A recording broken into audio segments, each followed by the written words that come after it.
Dibia bịakwanụ ka unu nụrụ update gbasara ya bụ nọọsụ onye nke a na-akpọ Ngozi dị ime egburu n'Ogbunike, onye nke Chiemeri egburu. O wee bụ na ndị uwe ojii ewetago update gbasara ya bụ akụkọ. Onye unu na-afụ na-ekwu okwu n'ala bụkwanụ di nọọsụ. Unu ya gee ntị ka unu n'ife ọ kọrọ, mana ka nkọrọ unu ife onye isi ndị uwe ojii Tochukwu Ikenga kwukwanụ gbasara akụkọ nọọsụ anụnwa. O mee ka ndị mmadụ mata na ife anụnwa mere eme n'eziokwu. Ndị uwe ojii mee ka ndị mmadụ mata na-ejidere oyi nwaanyị Chiemeri, onye nke afa ya bụ Tochukwu Nwafọ, na ọ dịkwanụ 24 years. Onye nke ahụ wetara unu ife onyonyo ya mgbe ọ na-asa asịsa wee na-asị na o nwere nwa dibịa nwa na-aba ọkpọ ọyi ya nwoke a na fon ọgụ ya na ọ chọrọ anụ ahụ mmadụ, nke nwoke achọbazi onye oyi egbu. Unu mana mgbe agha na-ajụ ya ajụjụ na ọ na-asị na ya amaghị ka esi wee gbu nọọsụ na aka ya adịghị ya, mana ndị uwe ojii na-akọwa na mgbe fa kopụrụ ya separate lemandị n'anya ka ọ nọzi wee gwa ndị uwe ojii na mgbe Chiemeri egbuchara nọọsụ na ọnya nwaba ife akpọrọ wee bịa fichaa ọbara nọọsụ. Ndị uwe ojii mee ka ndị mmadụ mata na nke nwoke abụ Chiemeri na fa ejidebekwa ya na ọnọkwa na mba ọsọ na amakwa ebe ọ nọ,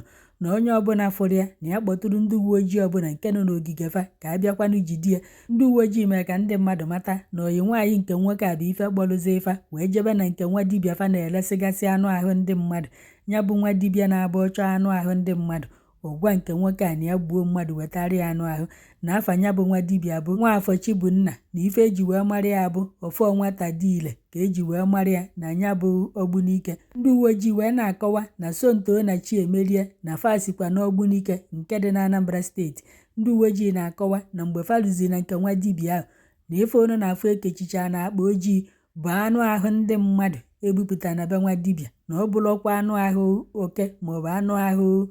nkịta maọbụ nke ngwere maọbụ nke efi,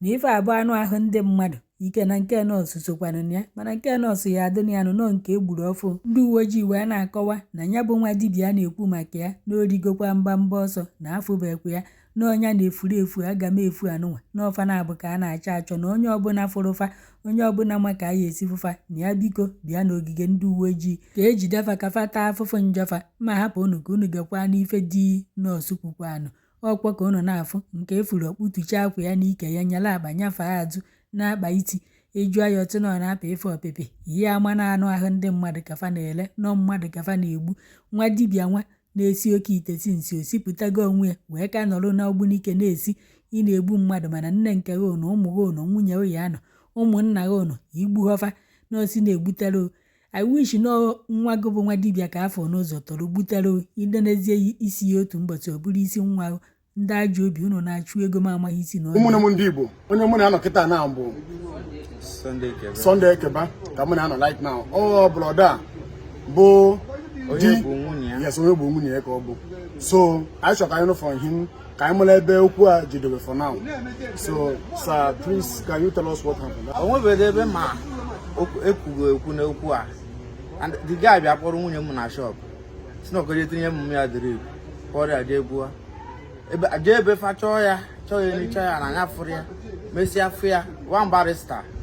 Ugochukwu Onyekwe sayị ka arapụ ijide the guy n'ọgba ọsọ n'oge provide ya. Aha chọsịa ya mgbe m ji wee fụ ya n'ime soka pit obe gbugoro wee tinye the guy agbago ọsọ. Since a PG chairman Ogbunike wangele egide ya nwoke ya nwaanyị Fani Adịbọ wee gbu ya. So ya nwaanyị Fani Adịbọ wee gbu ya ejidere ya dadị. So ndị sekuriti Ogbunike na-emezi ya ọ na-akọfes ndị Fana Fadum na-egbu. Ọkpọ onwe nwa dibịa ọkpa afa ọ sị na afọ ya bụ ọfọ dị ire n'Ogbunike na mara ama n'Ogbunike. O nwere sọm ndị dibịa ọkpa afa nọ na-ewejere pas na ọ bụrụ nke a bụ izizi. Ọkpọ ọfọ dị ire afọ ya na dị dibịa n'Ogbunike eji ọfọ nwata wee marụ. Omena since a chairman ụmụere Ogbunike o nwere ife okwu gbasara ya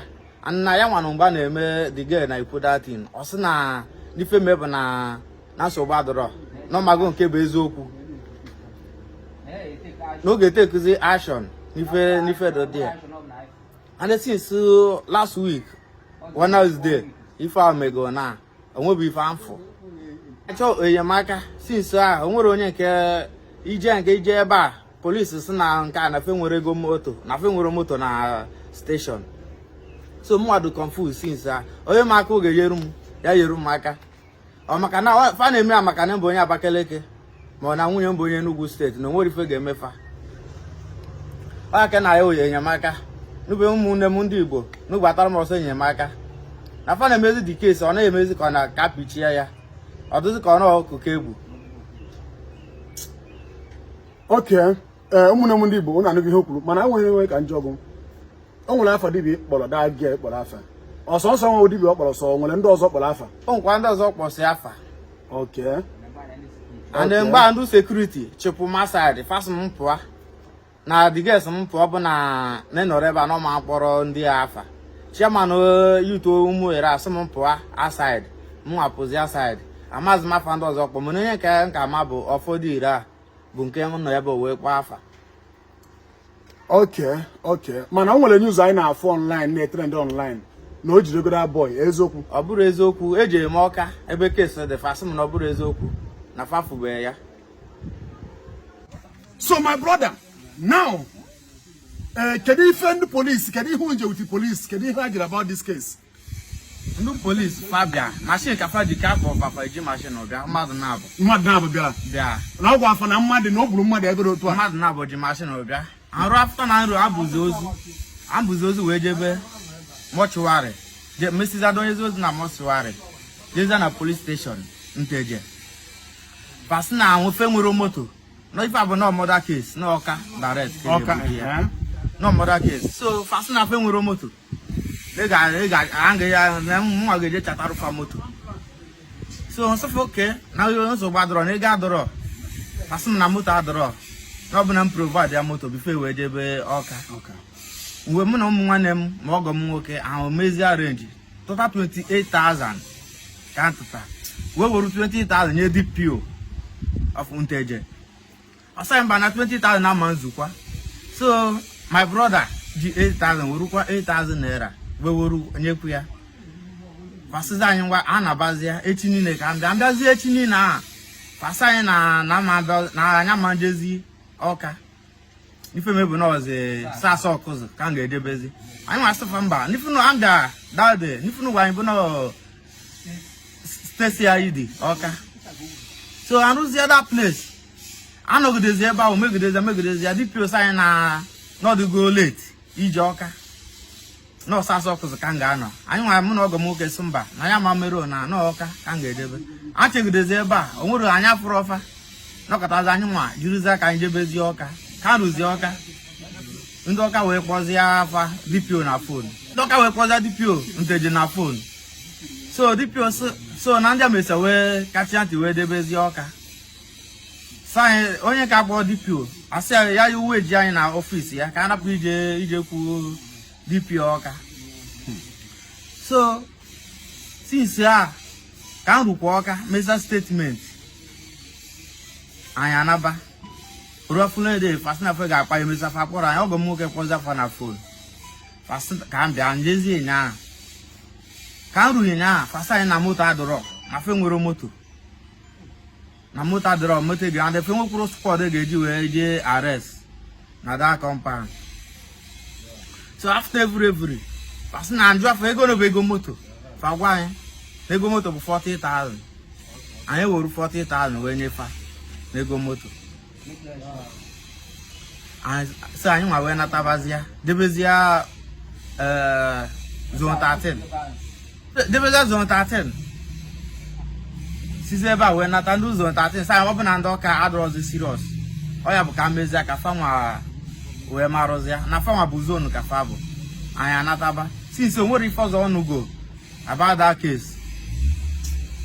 ya na onye enweghị ego na Naịjirịa na ahịa enye ya justice akụkọ adị ọkwọ mma amakwa onye ọya agba echi niile kedu nke bụ na mmadụ nwụnahụrụ mmadụ unu na-ebi weta ego moto ka ife unu ji bụrụzi gọọmenti ka ife eji wee kpọọ unu ka unu bịa ọ bụrụ na ntu anụnwa ndị ewere akafa mgbe afa jide nke nwaanyị fa kụwuo ya ebe ahụ aha nye gị unu n'aka unu na-asịsị weta ego ife adọkwanụ mma o ife adọkwanụ mma amakwa m ife mma ekwu ife adọkwanụ mma nyekwanụ nwatakịrị nwaanyị a justice bikọsụ ife unu na-edile ka onye gburu nke nwaanyị a ji gbafere onye dibịa gbafere ndị Nteje polisi unu ma ife unu na-eme unu na ndị VG unu nya ọ bụrụ na okwu arụ abụ je kwesịrị ịkpụkọrọ ma polisi n'ebe ahụ ma ndị VG n'ebe ahụ